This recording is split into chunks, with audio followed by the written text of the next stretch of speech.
tunnels built through mountain ranges. 13-cü Qlobal Bakı Forumu çərçivəsində Orta Dəhliz və Avrasiya Bağlantı Qapısı adlı panel müzakirəsi keçirilib. Panel müzakirəsi zamanı Gürcüstanın keçmiş baş nazir müavini Eka Tkeşelaşvili bildirib ki, TRIP regional sülhü möhkəmləndirəcək.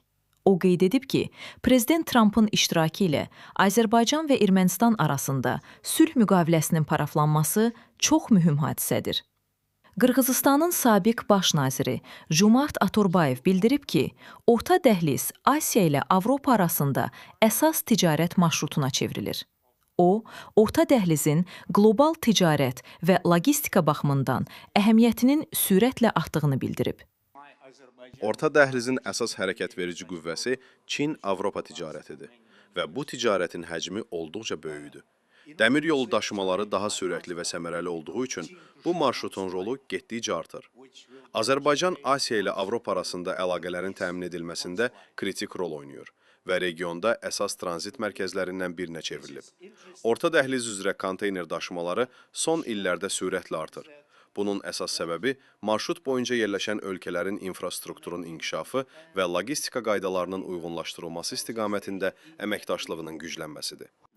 2018-2019-cu illərdə Rumıniyanın baş nazirinin müavini, ədliyyə naziri, Nizami Gəncəvi Beynəlxalq Mərkəzinin üzvü Ana Birçal bildirib ki, Azərbaycan prezidenti İlham Əliyevin dəstəyi ilə Orta Dəhlizlə bağlı işlər tam şəkildə davam edir. Bu dəhliz strateji layihə kimi qəbul edilməlidir. Gələcəkdə Orta Dəhliz Avropanın maraqlarına cavab verəcək. Dəhliz boyunca iştirakçı ölkələrin maraqları nəzərə alınır və qarşılanır. Orta Dəhliz region ölkələri üçün prioritet istiqamətlərdən biridir və daşımalar baxımından mühüm əhəmiyyət daşıyır. Alternativ dəhlizlərin mövcudluğu da regionun maraqlarına xidmət edir. Son dövrlərdə daşımaların həcmi 150% artıb. Əvvəllər Asiyadan Avropaya yüklərin çatdırılması 45 gün çəkirdisə, hazırda bu müddət təxminən 20 günə enib.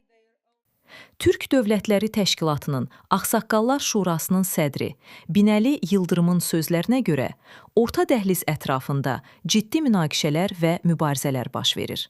O bildirib ki, bu dəhlizlə daşımaların həcmini 20 milyon tona qədər artırmaq mümkündür. Asiyadan Avropaya daşımaların marşrutlarına nəzər saldıqda gördük ki, nəqliyyatın təxminən 90%-i hələ də dəniz yolu ilə həyata keçirilir. Alternativ marşrutlar isə əsasən şimal və orta dəhlizlərdir. Avropa ilə Asiya arasında ticarət dövriyyəsi təxminən 3 trilyon dollar təşkil edir. Bu da olduqca böyük rəqəmdir. Orta dəhlizin payı isə hələlik kifayət qədər məhduddur. Əvvəllər bu marşrutla daşınan yüklərin həcmi 1 milyon tonu idisə, hazırda bu göstərici 5 milyon tona çatıb.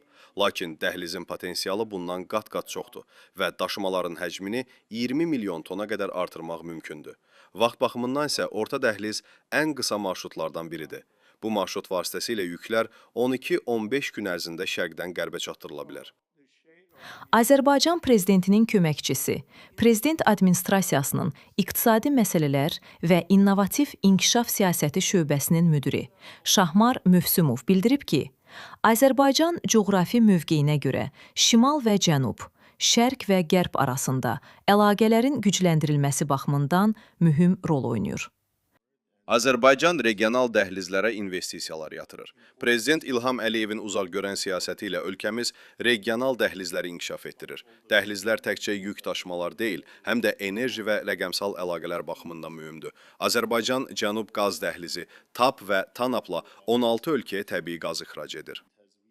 Prezidentin köməkçisi Azərbaycanın həyata keçirdiyi digər əməkdaşlıq layihələri barəsində danışıb və Bakının Orta Dəhlizin şaxələndirilməsinə verdiyi töhfəyə diqqət çəkib. Aygün Carçıyeva, Orxan Balayev, Vüsal Bayramov, APA TV.